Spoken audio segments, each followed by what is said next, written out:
Good afternoon, everybody. My name is Jeff Kennedy. I look after the enterprise architecture function at the University of Auckland, and it's my pleasure to be helping the THETA organisers by chairing the session here in the Red Room this afternoon. The first person that we have up is from the Instructure software company that makes the wonderful Canvas learning management system, which we use now at the University of Auckland, and this is Julian Ridden. And we've negotiated his bio, which goes like this now. He's an avid technologist and is passionate about open source, open education and methodologies to create more dynamic learning environments. An expert in engaging content design, he firmly believes in innovation and in ensuring that technology is implemented in a way that supports teaching and learning whilst also making teachers' lives easier. That's what we're in for this afternoon, so welcome, Julian. Thank you. And on that note, thank you very much. Thank you for coming. So I was just saying, this is one of those awful slots. It's that slot right after lunch where not only do I have to inform, but I have to be entertaining enough to keep you awake. So I'll certainly try and do that. Thank you for coming. As mentioned, my name's Julian. I hate those bios that you can tell were written by marketing departments, so I'm going to quickly redress it a little bit. My background is an open education technologist. I worked with Moodle for many years, now work with Canvas. The idea of this is not to be a Canvas talk. If you were worried that you're going to come and be sold a product, that's not the intent. I actually want to talk around student-centered practice, ways we can do authentic learning online, so I really kind of come from a curriculum model. I have an hour's worth of content that I'm really trying to shrink down, so I'm going to speak fast and quickly, but hopefully not too fast. If I see I'm losing you, I'll try and slow down. In my screenshots, look, I obviously will use Canvas, but I've actually intentionally made sure I tried to use tools that were generic, so no matter what platform you're on, this should hopefully equate to what you're doing. So I'll kind of go to the beginning. This is typically me, head stuck in the honeypot. Like many people, I love the shiny new technology, especially as an educational technologist, so as you get to play with the new tech as it comes in. In fact, I usually embarrass myself by showing these things. If there's new, something shiny, in this case, something I can stick on my head, I'll normally do it. And in fact, I like the slide from the keynote this morning, which I stole during the lunch break to put up on here, just showing all the new technology coming out. It's really easy to get lost in the excitement, especially for me, in here are all these new cool ways to engage. And the reason I start with this is it's really important for people like me to kind of step back when it comes back to thinking about actually how we're trying to engage students online, to really make sure we don't focus on the shiny new technologies, but actually how we're using it to meet the educational goals of our organisation, which in our case is to educate our students and hopefully engage them to be able to keep our retention rate. And that's not just with pure online, that's with blended as well. So with me, it's about making sure we come back to the really important questions at the beginning. Why do students go to university? Now, I only have half an hour. We could spend 2 hours on that discussion point. So I'm going to actually identify one key element.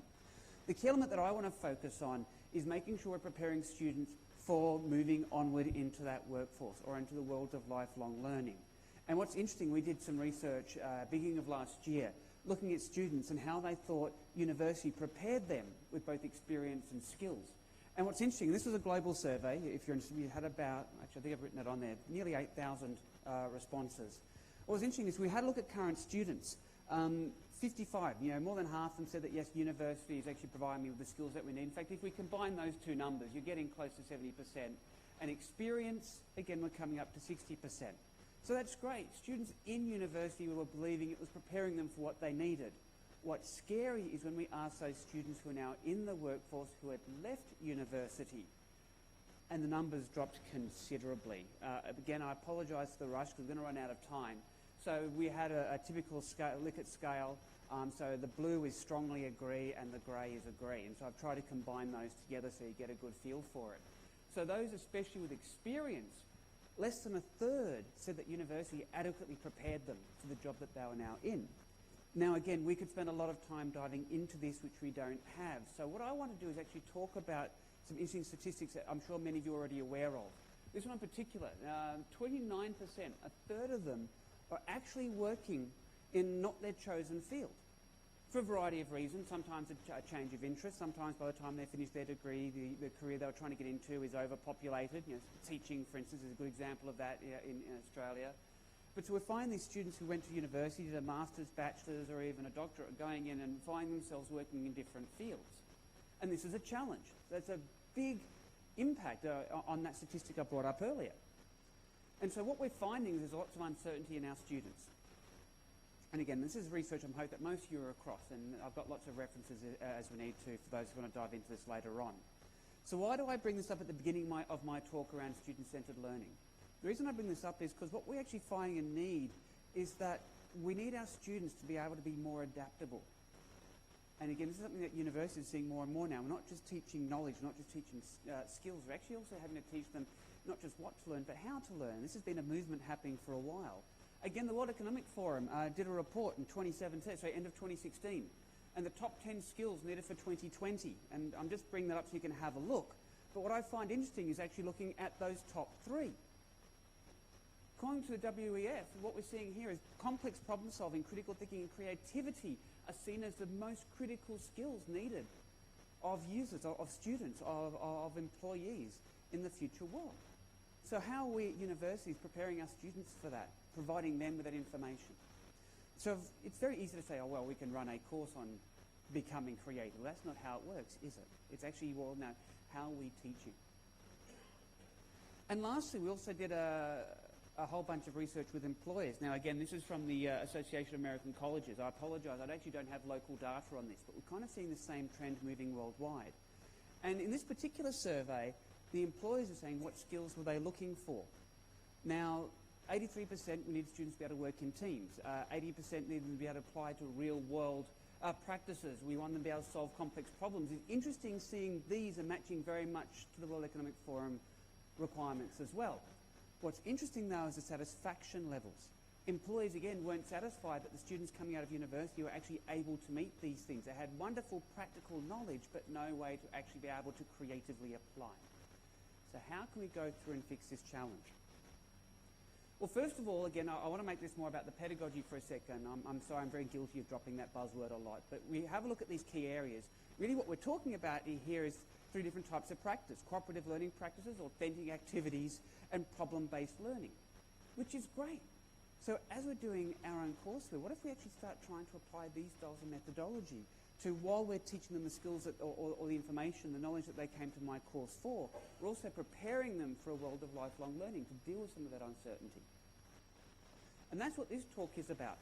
And again, I only have half an hour to dive into a really complex area. So I want to make a whole bunch of high-level observations and then hopefully give you enough to start a whole bunch of discussions, because this really is an area of intense discussion at the moment. But one thing that I personally very strongly believe in is a way to achieve each of these objectives is to do a big focus on self-directed lifelong learning. Self-directed allows us to build into the students the capacity for that resilience that we're alluding to. Now, again, I keep coming back to my time frame, 30 minutes. If I was to ask 5 different lecturers what student-centred practice is, we would have 15 different answers, and we could be here for our very own conference for the next week. It is a really complex area. So again, with the time restraints that I've got, I want to focus on some key areas and talk about how we can do these in digital learning environments, to actually focus on what we're trying to achieve, not just the how of what's available. So if we're looking at student learning environments online, it's difficult because we actually have different objectives that we're looking at. We want to make learning more active. To do that, we want to make it more authentic, to give them that real-world experience. We want to develop their metacognition, their reflective capacity to reflect on what they're learning and how they're learning. And we want to increase students' responsibility. If we can achieve these 4 goals, student-centered learning is a wonderful way of doing this. And what I want to do is just do some high-level discussion on each of these and hopefully have time for a couple of questions at the end. So we'll start with active. Active learning is basic. I'd like to think that most of you hear from lecturer space, this is nothing new. The idea of active learning is to keep revisiting the same thing. In fact, I love this old, well-worn anecdote of the path walked through a forest. And the more we walk over it, the more we're wearing that path in and we're building in that knowledge. It's not an exciting form of learning, but it's a very standard one and easy to achieve. And in online learning areas, it's actually quite easy to do. And again, I've tried to choose tools that are generic. I work for Canvas. If you'd like to know more about Canvas, come to our stand. What I've actually wanted to do is choose generic tools so that no matter what you're using, you should be able to apply this to your own lesson designs, lesson flow. The simplest tool that I use for active learning is quizzes. Now, this is not a sexy tool. I'm not here to say this is the sexiest tool that we could use. I want to say, what is the easiest, most practical tool? The reason I like using quizzes is most people think about quizzes, they think about quiz-based assessment, or I've got this piece of formative assessment, or maybe even summative assessment, I'm going to create this quiz. But most learning platforms that you're working with, be it Canvas or Blackboard or Moodle, have some really cool options. In fact, I'll highlight a couple, things such as time limits, multiple attempts, loading from question banks, where I can actually create a quiz that allows the student to use it as often as possible, maybe ask the same question in multiple different ways to reinforce the same idea. So often when I was still writing my own instructional courseware, I would actually put 5 or 6 different types of questions focusing on the one piece of content. Maybe one was a true-false, maybe one was a choose from a drop-down, maybe one was a short answer. And each time they did it, they'd get a different form of question to reinforce that knowledge. It's a simple example of active learning that's very easy for instructional designers to work with.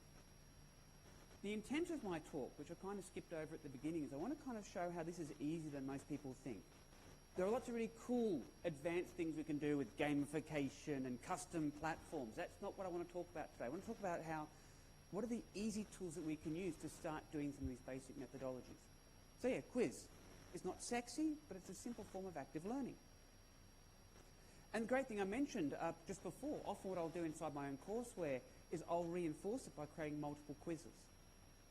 And you can see the terminology I've used here. You know, the one I've got up here is a self-check.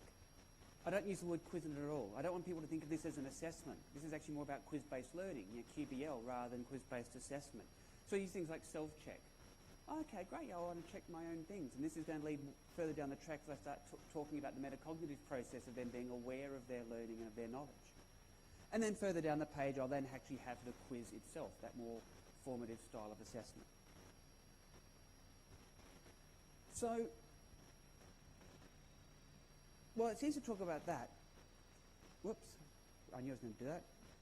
You can't go further without actually having a chance to reference Bruce Lee. Knowing is not enough, we must apply. Willing is not enough, we must do. Any excuse to use a Bruce Lee quote is a good excuse. Active learning is great for trying to draw things in, but we actually need to get them to apply this. We find that we have so much more success. There are numerous studies and papers around the importance of authentic learning practices to get them to take theoretical knowledge and start to apply it to a practical scenario. And so having started with active, I now want to kind of delve more into the idea of authentic learning. Now, I'm assuming that I'm here at THETA that everybody knows what this is, but just to give a quick definition, authentic learning is to take your learning and to apply it to a real-world scenario. Some people think of this as role play. I think it's a bit more than that. And before I go further, again, you can't do a talk at THETA without referencing Bloom's. You know, there are certain checklists I'm going through for THETA bingo, if you're keeping score.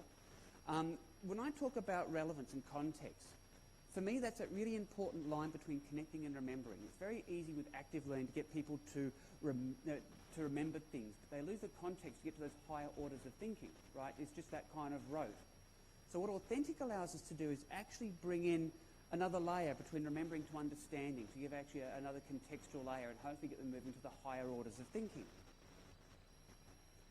So how can we do that? What's a simple way of doing it?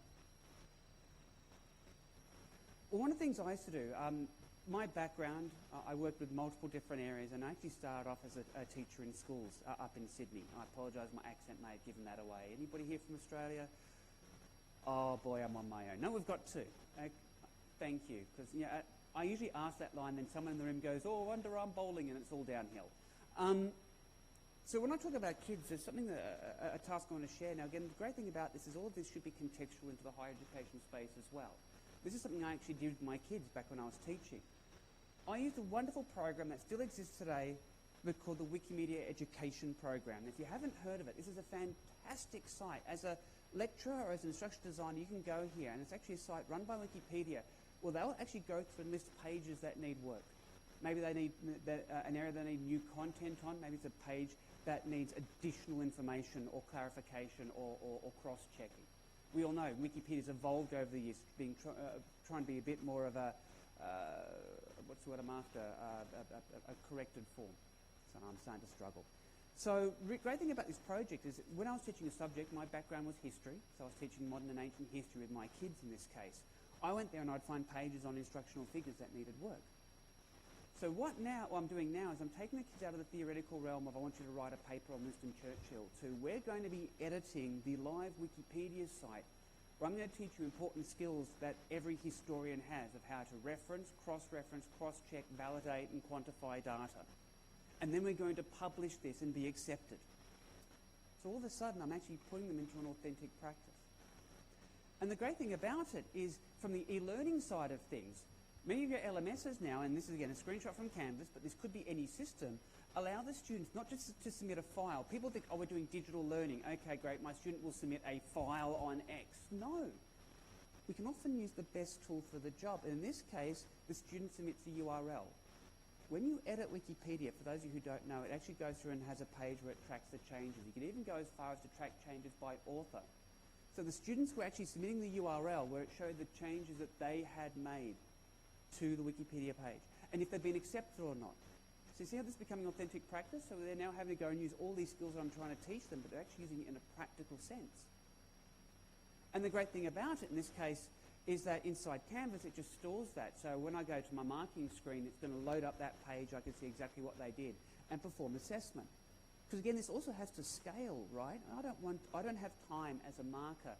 You know, it's easy for me as a school teacher to say 30 students, but when you're going through and you're assessing 60 plus students, if not more, and I'm seeing different people going 60, that's nothing. You also need to make sure this can scale as you're working with moderators of large cohort groups. But great, it goes through, automatically keeps a snapshot of that page. So it doesn't matter if it changes over time, I've got a snapshot of this moment in time. I can then come through and provide feedback on it. So these kinds of skills are really powerful, and Wikipedia is the example that I give. But I'm sure depending on your subject matter, you can think of different ways, different tools that you might be able to use. Another tool I find used a lot in media studies areas is a tool called Noteflight, which is for music notation, where students can write but actually goes through and actually does the score and the annotation. Another fantastic tool I love to use, I've mentioned it and my brain is going blank on me. This is not good. I don't work well at speed. No, it'll have to come back to me. But there are also other fantastic video platforms that allow them to do things like annotate video. But what we do want to do is think about how we can bring these authentic practices, move them out of a theoretical world into doing these as real world, in this case, authors. Another simple example is just going to do capture. Technology used to get in the way of this. Okay, I'm doing a practical area. Let's just say hospitality. I've got students who are now doing cooking. Now, that's great when it's face-to-face. I'm inside a room, but it doesn't work when I've got students on traineeships. Okay, great. So my task is to record yourself doing this particular task. Maybe you're cooking a reduction. Okay, great, but I used to have to teach the students, okay, here's a digital camera, here's how you record it, here's how you save it to your computer, here's how you save it as an MP4, it has to be less than 50 meg. I'm seeing way too many people nodding. The technology used to get in the way. But that's not the case anymore. So much of the new technology is making it transparent. So in the case with Canvas, and again, this isn't here to sell you this tool, you may see it in others as well, but with Canvas, it's got a mobile app. I literally just pick up the phone or the iPad, hit record. The moment I hit stop, it's automatically sent to the lecturer. The technology has come so much further now that it's becoming transparent in the process, which means, again, we can focus on what we want the student to do rather than how do we have to teach them how to do it. And so, again, for those of you who've been in this field for a while and you've had bad experiences with previous platforms, I'd urge you to actually come back and reinvestigate this. Because many of us are guilty of going, oh, yes, well, I did this in the past. Yeah, but in the past, you were using a system that was maybe 5 years ago, and that was already a 5-year-old system at that point. So, okay, so maybe you're using a decade-old tool. That's not fair to make your current assumptions based on that, especially considering, again, this morning we heard in the opening keynote around the idea of Moore's Law, right? We're seeing it changing constantly. So the technology is becoming simpler, again, allowing us to do really cool things. The great thing about Authentic is it allows the student to inhabit the other role. So again, I apologise for a little bit of photoshopping here, but I love this idea of Superman. You know, it isn't the most comfortable place in the world to get changed, but I've got to change identities. Authentic learning allows the student to actually adopt that other identity, which allows us to get a context that we normally couldn't through a theoretical. And then coming back to those wish lists from employers that we're seeing from the World Economic Forum, it allows them to start becoming more critical thinkers and creative thinkers while still participating in your existing curriculum. Really quite powerful. This leads us a step further. Authentic practices are great, but how can we get students to reflect on their knowledge, to understand their knowledge, where they are, where they're going, and where their gaps are. It is something that we're seeing more and more as we go into this world of uncertainty. All these wonderful statistics we have rammed down our throats. Children entering school today are trained for jobs that don't exist yet. I am a product manager, I'm a product strategy manager. The idea of product strategy is only an idea that's come up in the last 5 years. I didn't even know what the job was when they gave it to me. That actually sadly is quite true, but it sounded cool at the time, so I said yes. We're seeing this constant evolution, so how do we prepare students? Well, we need to make them aware of, well, what are your strengths? What are your weaknesses? What are your skills? How do we attain new skills? And metacognition is a great way of getting to start thinking about this through that reflective practice. So, looking at your own reflection, I love this particular image here because what you have a look, this of course is done by an artist whose name I've now forgotten because again I'm running 2 hours behind. Sydney brains, it's not working well for me. But when they go through and reflect, they have a completely different worldview. And what I love about this particular piece of artwork, I'm going to look at my own notes so I can not embarrass myself and say who it was. Thank you. It's been a long day. I know stuff except Escher, apparently. Now, what I love about Escher's work is all about actually going through and changing how he sees the world, right? That's what he was famous for. So in this case here, one worldview and another. Metacognition is actually about understanding the student's view of the world and having them understand their view of the world. And we're seeing this becoming more and more important, and it's not just in the learning landscape, but especially in digital landscapes, where we can engage with the student in a different form than we can in a practical classroom. Something I should have addressed at the beginning, but I love revisiting at this point, is when we talk about digital learning, people think, oh, we're replacing the classroom. Even now, 20 years down the track, I have lecturers who are going, oh, this is going to replace me in a classroom. We're going to be replaced by robots. Education is education. The need of the lecturer, the mentor, the assessor is always going to be there. What technology allows us to do is to augment and scale those practices in a way that we couldn't do in a direct lecture environment, with 100 people in front of us. And this is something that's often very difficult to do in a face-to-face environment when you have a large cohort. But digital tools allow us to get each student to be able to reflect using tools that work with them and then submit that information in a way that we can then assess at a later date. Gives us a lot more opportunity to scale. And normally right here I'd show a video, but I don't have the time. So there's a wonderful quote from a case study that we did. Students in problem-based learning showed increased regulation of metacognitive skills. Student-centered practice by its very nature. Students were driving themselves, working through a curriculum, they were self-assessing, going through authentic activities, which is now making them role play. Well, now what we're starting to see is by very nature of that process, we're seeing more of a flow on to all, starting to reflect on how they're learning. So what we start seeing is we add a whole bunch of tools to it. Now, out of interest, because I know it's big in Australia and really big in New Zealand, has anybody got portfolio practices built into their curriculums at the moment? Only a couple of hands. So what we're actually seeing, we see it a lot in health. Those of you working in health, the idea of reflective practices, tools like Mahara, Pebble Pad, they've become standard. We're starting to see an increase of this coming into other areas, especially areas like education and sciences, where we actually know, how did you get to that particular outcome, that particular idea? Can you explain that to me? Can you explain where you're going? And examples of this, without fancy tools, are really simple. I use discussion forums for this. People think of discussions as it's a place where I have random, uncontrolled conversation with students. How many people see or fear discussions working? Again, so discussion forums is another word that you'll see in certain tools. They actually can be really simple. Like one thing that I like to do is I'll go through and put a statement. In this particular case, I've actually put half the YouTube video. And I want the students to actually respond with what do you think is going to be the response. Now in Canvas and many other tools, you've got this wonderful feature which is to not actually show replies until the student has posted once. Have you seen that? You often see it in many tools. It's incredibly powerful. Now, some people think, oh, it's just to make sure they don't cheat. I can't copy somebody else's answer first. Actually, I use it as the instructor because I'll put the first part of the video up and then after they've responded, I'll have my response also automatically show the second half of the video where they can now reflect on what was your thought, here's the second half, now reflect on that. And I've had huge success, simple tool, but using it for a different idea than many people think of. And again, here we've got the option inside of a canvas. It's just the option to, users must post before seeing replies. Another simple way of doing this, of course, as well, is through reflective tasks where the student will submit work, and typically we'll go through and perform assessment, and then we send that back. Well, actually, what we've tried to do is also make sure that, so again, I have to apologise for the speed here, things such as by default in Canvas, they can resubmit assignments, by default. Now, don't get me wrong, every platform has this, but normally by default it's submit once. The reason we do resubmit is we actually want the student to actually be able to continue to evolve this. It could be turned off, but we've made this default behaviour to try and encourage people to actually know. If the student can evolve this idea over a period of time, is this not better? The same way that with tasks, I can also work with multimedia comments. Hit record, and I can record feedback to the student, and the student can record feedback to me.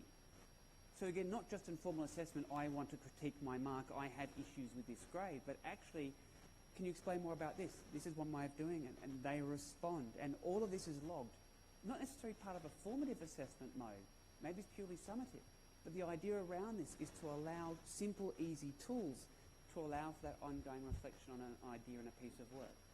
And then lastly, the idea, of course, of tying outcomes, rubrics, criterion, insert your favourite word here.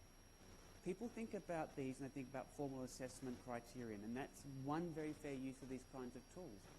But another way of doing it as well is, well, let's start with the first one. I personally am a big believer, and the universities I work with, I really try and stress the importance of actually making students aware. Some, especially first year, second year, like, oh no, we don't want to release the criterion to the student. We're just going to give them a grade based on our markup matrix. I just want to know, the more they're aware of their learning, the more they can then reflect and move forward on it. And one of the things in Canvas, and I think we've got them in other platforms as well, is that by default the students can actually see how they're performing against the competencies or outcomes, not just against a grade book. So they can see, yes, I'm passing, I'm getting distinctions or pass marks, but at the same point they can also see each of the outcomes that they're working with and actually identify their own gaps and work on them. And again, here's a fantastic quote from Dunlosky. The capacity for self-monitoring has a direct impact on the level and quality of study. Again, I'm speaking high level fast because of this awful period of time, but these slides will be available, and I've referenced, all this data is referenced. So if you want to dive deeper into each of these and go into the papers surrounding it, you're able to do that. But that's why we're seeing a huge rise in the focus on analytics. And on top of that, I want to stress the word meaningful analytics. Every e-learning system has analytics. It's part of our bread and butter. Oh yeah, we've got this graph and this graph, but actually what data is useful? In fact, it's something that in Canvas we're working on right now. We have a community site where we encourage educators to actually post their thoughts. We're actually doing a big piece of work at the moment, actually looking at analytics. It's very easy for us to come up with what we think is useful, but how much data is actually useful to a lecturer and to a student to allow them to better reflect on their practice and to better their own learning practice? That's actually a big question we're asking ourselves at the moment. While we have some data, we're actually hoping to drive it further through. And not just for us as the assessor or as the organisation, but for the student themselves to better understand their own learning. And we're seeing this across the board. And I know there are lots of vendors out here. It's actually worth going to them and asking, what's your thing with analytics? What's your focus? Because this is a better way now. Again, we can talk about scale, providing just-in-time responses. But are we giving useful information back? Well, that's different for every organisation. I'd encourage you as you go through these processes to make sure you talk to the vendors about these things, because it's quite an exciting area.